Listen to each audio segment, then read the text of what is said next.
I'm Dick Fleming. I used to work for the European Commission as an English language interpreter and also as an interpreter trainer. Now, you probably recognize this even if you aren't yet a professional interpreter. Yes, indeed, it's a consecutive interpretation notepad. I'm going to talk to you about both. In other words, about consecutive interpretation and also about the notepad. Perhaps I should start by defining briefly what consecutive interpretation is. It's interpretation involving an interpreter being in the same room as the speaker, listening to what the speaker is saying and probably also taking notes on a pad like this, and then when the speaker has finished, only then does the interpreter deliver his or her interpretation.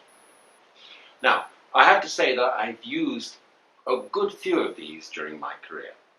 In the early stages, decades ago, I used it in small technical meetings which tended at the time to be conducted in consecutive mode. But even later, particularly on trips outside Brussels, I used to use it when interpretation was required just from the local language into English.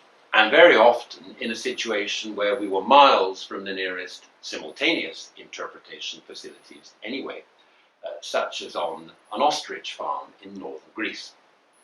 And in any case, I always used to carry one of these with me, just in case the local head of the Wine Growers Association, having had perhaps a little too much of his own produce, decided to stagger to his feet and deliver a speech.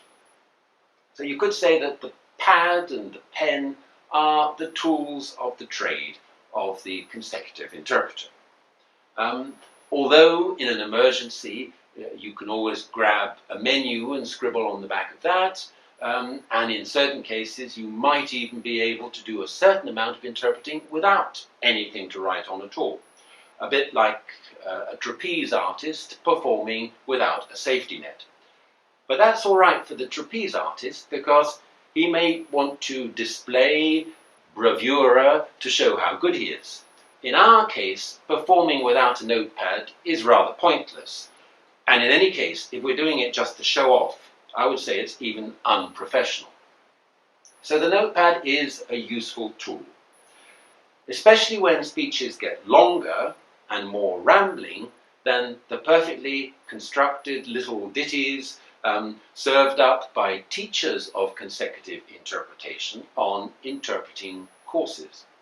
But they do this wisely, I think, because what they're trying to do with these perfectly constructed speeches is to get the students to develop their powers of listening, understanding, and analyzing. And they're quite right to deliver such perfectly formed speeches in order to get the students to develop these skills even before they've started taking notes. Because when they start taking notes, notes could be, and very often are, a distraction from the basic skills of listening, understanding, and analyzing. Because the key to successful interpreting, including consecutive interpreting, is up here. I would say it's here, here, and here, and not here. If I had my way, in fact, I think I would put a public health warning on a consecutive notepad. And it would be something like this. It would be, warning, this notepad could seriously damage your ability to interpret. That would be in capital letters. And then underneath that, I would put, please read the instructions carefully before use. So, what would be on the list of instructions for use? The first point would be, what matters is here and not here. And what matters above all, as I said before, is listening, understanding, and analyzing. 3 things. And point 2, don't write down anything until you've done all these 3 things. If you write something down that you haven't understood, the chances are that it'll be just as incomprehensible later when it comes to reading your notes. And also, if you start noting too early, you probably will be noting down something that you haven't fully understood or analyzed. And you may also be writing fast and furiously, so much so that you're no longer listening properly to the speaker. You may also be writing too many words directly from the original speech, words which will be very difficult to get away from when it comes to reformulating naturally in your own language. And you may not even be able to decipher all the scribblings on the page later. As a result, your interpretation could well be wishy-washy, content-wise, owing to an insufficient grasp of the speaker's thought processes, and unconvincing form-wise, since you'll be groping around in a desperate bid to find inspiration from what are, after all, rather sloppy notes. Now, it sounds bad, doesn't it? So I think we'd better get back to what are hopefully constructive points in our list of instructions. Point 3.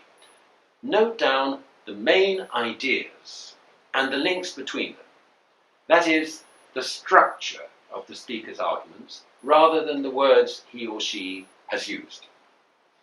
In this way, your notes will be a record of the process of analysis you are carrying out here in your head, and will also be a useful memory jogger later when it comes to reformulating the speech.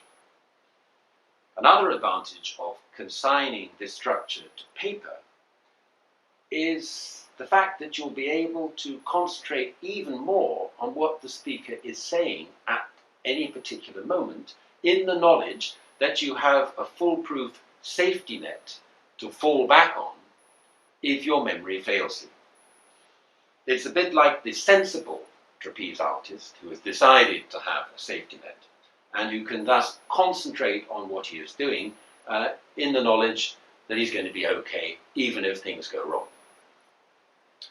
Fourth point, note-taking is not an end in itself.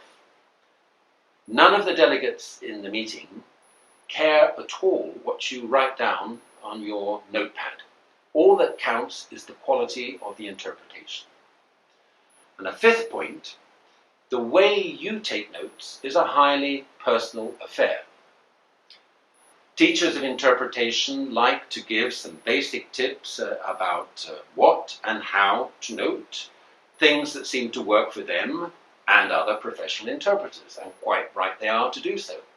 Nevertheless, it's up to you to decide how to take your notes, since our minds all work in different ways, and it is bound to affect what we note down, which may be what we as individuals tend to forget, and also how we note it down.